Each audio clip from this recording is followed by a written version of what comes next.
அவள் முதுபெரும் வேதியரை நோக்கி குமிறி குமிறி கூறலானாள். சிவதூஷணைச் செய்வதில் வாய் தேர்ச்சி பெற்ற கிழவரே, இவ்வளவு நேரம் உம்மை தன்யர் என்று எண்ணியிருந்தேன். இப்போதல்லவா நீ அபத்தமானவர் என்பதை புரிந்து கொண்டேன். தேவாதி தேவனான சிவபெருமானை அறிவேன் என்று நீர் கூறிய வார்த்தையை பொய்யே அன்றி வேறல்ல. நீர் நிச்சயமாக அவரை பற்றி அறிந்திருந்தால் அவருக்கு விரோதமாக ஏளனம் சொல்ல மாட்டீர்.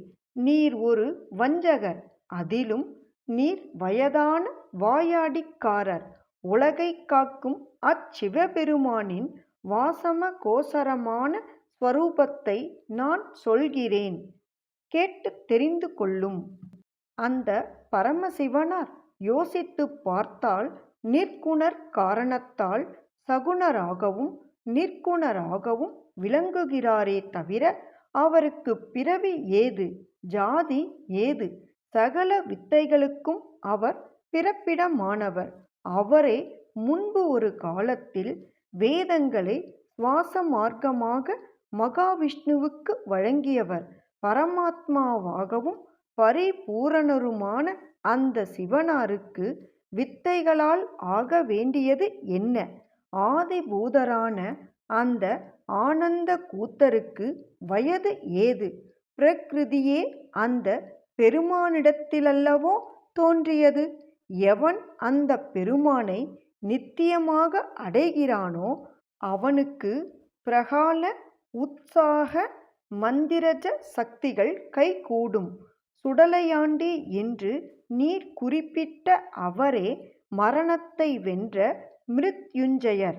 அவரது பூஜையால் எல்லோருக்கும் சுகம் பொங்கி வருமே தவிர அவருக்கென்று ஏன் சுகம்? துன்மதியாளரே, வேத நுட்பம் தெரியாத கிழட்டு வேதியரே, எந்த சிவபெருமானின் கருணை கண் நோக்கினால் தேவர்கள் ஜீவந்தர்களாக இருக்கிறார்களோ, எந்த சிவபெருமானின் திருத்தொண்டிற்காக தேவர்களும் காத்திருப்பார்களோ அந்த சிவபெருமானே ஸ்வயம்பு. அத்தகைய சிறப்புகள் வாய்ந்த சிவபெருமான் என்னை விரும்பி இச்சிப்பாரானால் கல்யாண ரூபமும் தேவ தேவ ரூபமுமான அந்த பெருமானின் சேவையால் எனக்கு என்ன குறைதான் உண்டாகும்? எல்லா பிறவிகளிலும் தரித்திரனாக இருப்போன் ஆண்டியன நீர் இகழ்ந்த அந்த ஆனந்த மூர்த்தியை சேவித்தால் அஷ்டலட்சுமிகளையும் அடைவான். எந்த சிவபெருமானிடம் அஷ்டமா சித்திகளும் நர்த்தனம் செய்கின்றனவோ அந்த பரமேஸ்வரனுக்கு ஐஸ்வர்யம் எப்படி எட்டாததாகும்? சாதாரணமானவர்களுக்கு அவர் காட்சி எளியவராக தமது லீலா மாத்திரையால் காணப்பட்டாலும் அவரை ஸ்மரிப்பதாலேயே சர்வ மங்களமும் கிடைத்துவிடும். சிவம் என்ற மங்களகரமான பெயர் எவன் முகத்தில் நிலைத்திருக்கிறதோ அவனை கண்ணால் காண்பதாலேயே அந்நியர்களும் பரிசுத்தமாகி விடுவார்கள். நீர் சொல்வது போல் பஸ்பமானது பரிசுத்தம் இல்லாத வெறும் சாம்பல் என்றால் அம்பலவாளரான அந்த அண்ணல் மாபெரும் நடனமாடிய பிறகு தேவர்கள் ஏன் தமது சிரசின் மீது அந்த சாம்பலை பூசிக்கொள்கிறார்கள்?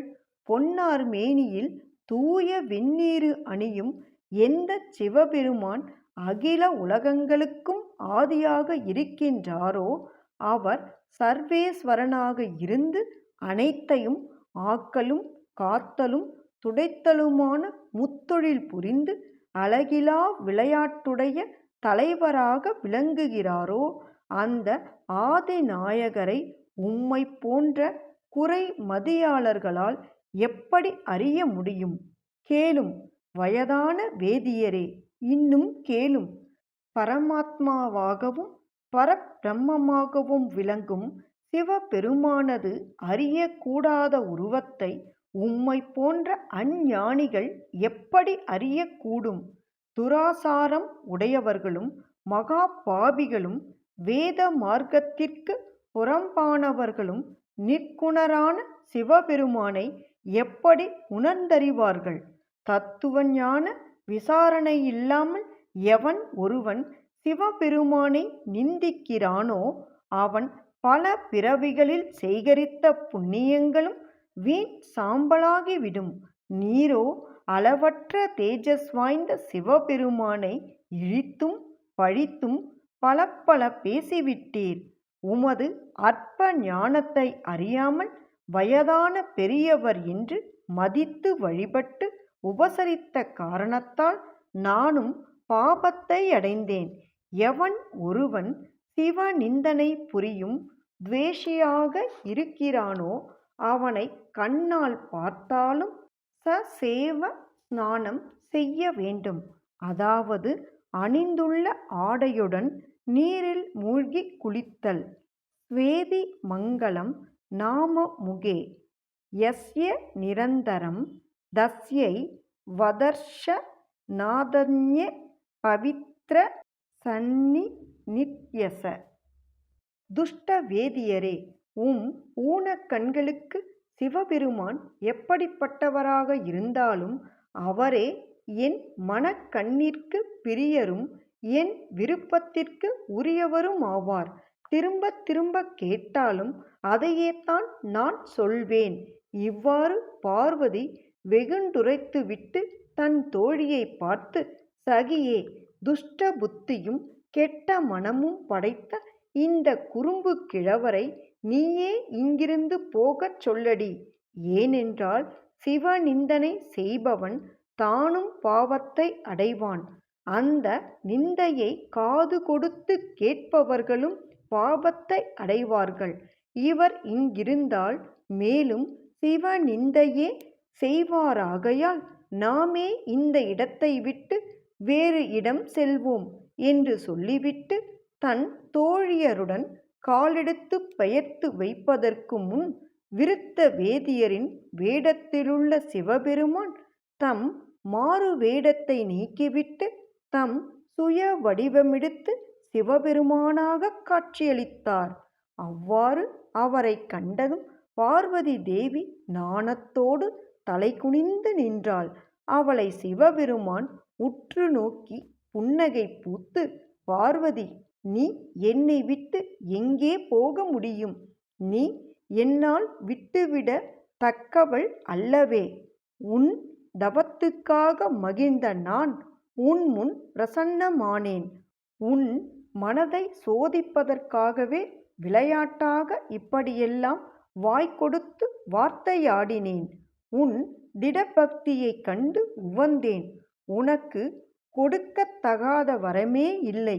உன் தவத்தால் நீ என்னை அடைந்தாய். உன் அழகைக் கண்டால் ஒரு க்ஷணம் ஒரு யுகமாகத் தோன்றுகிறது. நீ நாணத்தை விடு, நமது வீட்டுக்குப் போகலாம் வா என்று சிவபெருமான் கூப்பிட்டார். பார்வதி நீண்ட காலம் தவம் செய்த பயனை அடைந்து தவத்தால் உண்டாகிய சிரமமும் நீங்கினாள்.